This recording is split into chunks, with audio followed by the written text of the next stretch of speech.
കാച്ചി ഫ്ലെയിംസിന്റെ ഒരു പുതിയ വീഡിയോയിലേക്ക് സ്വാഗതം. കഴിഞ്ഞ വീഡിയോയിൽ നമ്മൾ മ്യൂസിക്കിന്റെ വിവിധ തരങ്ങളെ പറ്റിയാണ് നോക്കിയത്, അല്ലെങ്കിൽ ഡിഫറെന്റ് ടൈപ്സ് ഓഫ് മ്യൂസിക് ആണ് നോക്കിയത്.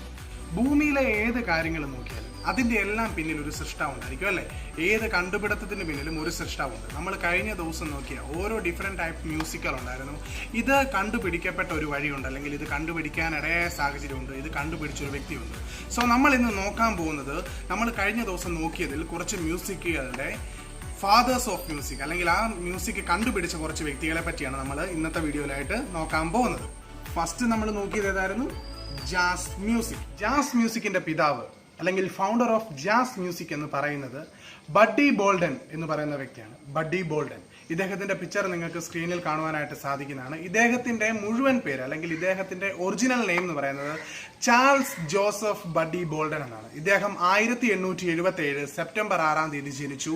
1931 നവംബർ 4 തീയതി മരിക്കുകയും ചെയ്തു. ഇദ്ദേഹം ഒരു അമേരിക്കൻ സിറ്റിസൺ ആണ്. ബഡ്ഡി ബോൾഡൻ എന്ന് പറയുന്നത് ഒരു മ്യൂസീഷ്യൻ ആയിരുന്നു. ഇദ്ദേഹം യൂസ് ചെയ്തുകൊണ്ടിരുന്ന മെയിൻ ഇൻസ്ട്രുമെന്റ് ആണ് കോർനെറ്റ്. ഇദ്ദേഹം ഈ മ്യൂസിക് പ്രിപ്പയർ ചെയ്തപ്പോൾ ഇദ്ദേഹം ഇതിൻ്റെ അകത്ത് പറഞ്ഞിരിക്കുന്ന മെയിൻ ആയിട്ട് കാര്യമുണ്ട്. ജാസ് മ്യൂസിക്കിൽ ഇത്ര മാത്രം, അല്ലെങ്കിൽ ഇന്ന ഇൻസ്ട്രുമെന്റ് മാത്രമേ യൂസ് ചെയ്യാവുന്നുള്ളെന്ന് പറഞ്ഞിട്ടില്ല. ഏത് ഇൻസ്ട്രുമെന്റ് വേണേലും ജാസ് മ്യൂസിക്കിൽ നമുക്ക് യൂസ് ചെയ്യാം. സാക്സോഫോൺ, ഡ്രംസ്, ബേസ്, ലീഡ്, ഏത് ഇൻസ്ട്രുമെന്റ് വേണേലും നമുക്ക് ഈ ജാസ് മ്യൂസിക്കിൻ്റെ അകത്ത് നമുക്ക് ആഡ് ചെയ്യാമെന്ന് ഈ ബഡ്ഡി ബോൾഡൻ പറഞ്ഞിട്ടുണ്ട്. അടുത്തത് നമ്മൾ നോക്കാൻ പോകുന്നത് ഹിപ്പ് ഹോപ്പ് മ്യൂസിക്കിനെ കുറിച്ചാണ്. ഹിപ്പ് ഹോപ്പ് മ്യൂസിക്കിന്റെ ഫാദർ അല്ലെങ്കിൽ ഫൗണ്ടർ എന്നറിയപ്പെടുന്നത് DJ കൂൾ ഹെർക്ക് എന്നാണ്.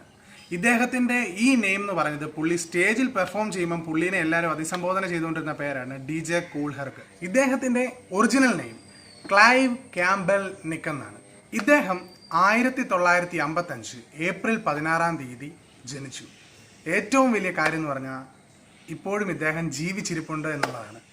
ഈ DJ കൂൾ ഹെർക്കിന് ഒരു സഹോദരി ഉണ്ടായിരുന്നു. അദ്ദേഹത്തിന്റെ സഹോദരിയുടെ പേരാണ് സാൻഡി ക്യാമ്പെ. ഇവർക്ക് സാമ്പത്തികപരമായി വീട്ടിൽ ഒരുപാട് ബുദ്ധിമുട്ടുകൾ ഉണ്ടായിരുന്നു. ഈ സാൻഡി ക്യാമ്പയിന് സ്കൂളിൽ നിന്ന് ഒരുപാട് ഡ്രസ്സ് വാങ്ങിക്കാൻ വേണ്ടിയിട്ട് സഹോദരന്റെ കൂടെ, നമ്മുടെ DJ കൂൾ ഹെർക്കിന്റെ കൂടെ ഇദ്ദേഹം സംഗീത പരിപാടിയിലേക്ക് മുൻപോട്ട് ഇറങ്ങി തുടങ്ങി. ഈ ഹിപ്പ് ഹോപ്പ് മ്യൂസിക് ഉണ്ടായത് വളരെ രസകരമായ ഒരു രീതിയിലാണ്. 1973 ഓഗസ്റ്റ് മാസം ന്യൂയോർക്കിലെ ബ്രോങ്സ് എന്ന് പറയുന്ന ഒരു സ്ഥലത്ത് ഒരു ബർത്ത്ഡേ പാർട്ടി ഉണ്ടായിരുന്നു. അന്ന് നമ്മുടെ ഈ DJ കൂൾ ഹെർക്കാണ് അവിടെ മ്യൂസിക് അവതരിപ്പിച്ചുകൊണ്ടിരുന്നത്. അന്നാണ് ആദ്യമായിട്ട് ഹിപ്പ് ഹോപ്പ് മ്യൂസിക് പുറപ്പെടുന്നത്. അടുത്തത് റോക്ക് മ്യൂസിക്. റോക്ക് മ്യൂസിക്കിന്റെ പിതാവ് എന്നറിയപ്പെടുന്നത്, അല്ലെങ്കിൽ ഫാദർ ഓഫ് റോക്ക് മ്യൂസിക് എന്നറിയപ്പെടുന്നത് ചക്ക് ബെറിയാണ്. ചക്ക് ബെറി. ഇദ്ദേഹത്തിന്റെ ശരിയായ പേര് ചാൾസ് എഡ്വേർഡ് ആൻഡേഴ്സൺ ബെറി എന്നാണ്. ഇദ്ദേഹം ഒരു സിംഗറും ഒരു സോങ് റൈറ്ററും കൂടിയാണ്. ഇദ്ദേഹം ജനിച്ചത് അമേരിക്കയിലാണ്. 1926 ഒക്ടോബർ 18 തീയതി ജനിക്കുകയും 2017 മാർച്ച് 18 തീയതി മരിക്കുകയും ചെയ്തു. ശരിക്കും നമ്മൾ പറയുന്നത് പോലെ റോക്ക് മ്യൂസിക് എന്ന് പറയാം, ശരിക്കും അങ്ങനല്ല. റോക്ക് ആൻഡ് റോൾ എന്നാണ് ഇതിന് പറയുന്നത്, which means rocking and rolling. ഇദ്ദേഹത്തിന്റെ ഫേമസ് 3 കൃതികളാണ്. ഒന്ന് മാബെല്ലൻ, ഇത് ഇദ്ദേഹം 1955 ക്രിയേറ്റ് ചെയ്തു. രണ്ടാമത്തത് റോൾ ഓവർ ബെത്തോവൻ, ഇത് 1956 ക്രിയേറ്റ് ചെയ്തു. And the last one rock and roll music, ഇദ്ദേഹം ഇത് 1957 ക്രിയേറ്റ് ചെയ്തു. അടുത്തതാണ് ഫോക്ക് മ്യൂസിക്. ഫോക്ക് മ്യൂസിക് എന്ന് പറയുമ്പം ഇത് ട്രഡീഷനും റിലീജിയനും ഒക്കെ ആയിട്ട് ബേസ് ചെയ്താണ്. ഓരോ രാജ്യങ്ങൾക്കും അതിൻ്റെതായ ട്രഡീഷൻസ് ഉണ്ട്. അത് ബേസ് ചെയ്തിട്ടാണ് ഈ ഫോക്ക് മ്യൂസിക് ഉണ്ടായിരിക്കുന്നത്. ഈ ഫോക്ക് മ്യൂസിക് കണ്ടുപിടിച്ച വ്യക്തിയുടെ പേരാണ് പീറ്റ് സീഗർ. ഇദ്ദേഹത്തിന്റെ ഒറിജിനൽ നെയിം പീറ്റർ സീഗർ എന്നാണ്. ഇദ്ദേഹവും ഒരു ന്യൂയോർക്ക് സിറ്റിസൺ ആണ്. ഇദ്ദേഹം 1919 മെയ് 3 ജനിക്കുകയും 2014 ജനുവരി 27 തീയതി മരിക്കുകയും ചെയ്തു. ബഞ്ചോ, വോക്കൽസ്, ഗിറ്റാർ, ഇതാണ് ഇദ്ദേഹം മെയിൻ ആയിട്ട് യൂസ് ചെയ്തുകൊണ്ടിരുന്ന ഇൻസ്ട്രുമെന്റ്സ്. ഈ ഫോക്ക് എന്ന് പറയുന്ന ഈ പേര് ജർമ്മൻ വേർഡായ വോക്കിൽ നിന്നും ഡിറൈവ് ചെയ്താണ്. അതിന്റെ അർത്ഥം പീപ്പിൾ എന്നാണ്. അപ്പൊ നമ്മൾ ഇന്ന് ജാസ് മ്യൂസിക് നോക്കി, ഹിപ്പ് ഹോപ്പ് നോക്കി, റോക്ക് ആൻഡ് റോൾ മ്യൂസിക് അഥവാ റോക്ക് മ്യൂസിക് നോക്കി, ദെൻ ഫോക്ക് മ്യൂസിക് നോക്കി.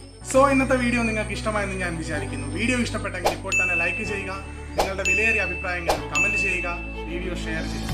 നിങ്ങൾ എൻ്റെ ഈ വീഡിയോ ആദ്യമായിട്ടാണ് കാണുന്നത്, ഇപ്പോൾ തന്നെ എൻ്റെ ഈ ചാനൽ സബ്സ്ക്രൈബ് ചെയ്യുക. ഞാൻ അപ്ലോഡ് ചെയ്യുന്ന വീഡിയോ ഉടൻ ലഭിക്കാനായിട്ട് ആ ബെല്ലൈക്കനോട് ഒന്ന് കൊടുക്കുക. അപ്പോൾ നമുക്ക് അടുത്ത വീഡിയോയിൽ വീണ്ടും കാണാം. അതുവരത്തേക്കും ബൈ ബൈ.